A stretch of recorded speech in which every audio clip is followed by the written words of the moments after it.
Good afternoon mga kadistritos and welcome to a very special edition. Kung bakit special, nandito lang ako sa Cagayan's Best Pansit Batil Patong.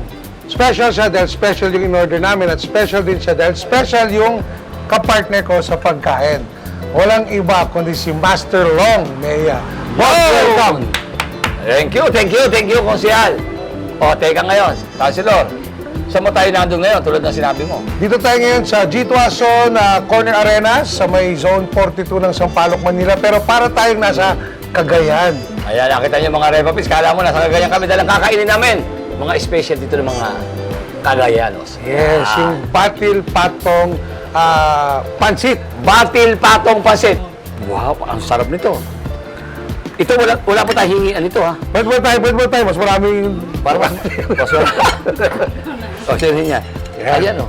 Kompleto. Okay, kung bakit siya tinawag na Batil Patong, it's because batil ibig sabihin binate yung itlog tapos pinatong. Ganun kasimple. Mickey Noodles, ito, special, Carabao meat. Carabao meat. Yan. Ba, malayo sa kolesterol to dahil ang Carabao, iba yan. Tsaka ito na, paano mga Repapis ko? Tirahin mo na ito. Kamusta? The best. Habang nag-aaral pa ako nung college days ko, pag gusto namin ng quick merienda, tira kami ng Pansit Batil Patong. Matagal na pala to. Matagal na. At hindi naglalagay ng kung ano-anong pangalan. Cagayan's Best Pansit Batil Patong. Gano'n lang kasimple. Garong kasimple.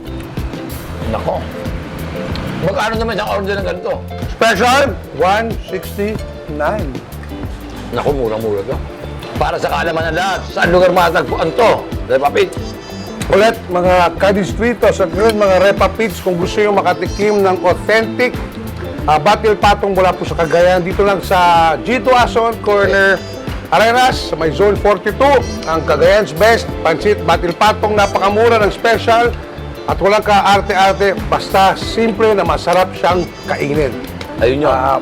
The best talaga. Ako, wala na munang kwentuhan. Kung siya labi, titirahin ko na muna to. Okay. Napapangalahati ko na.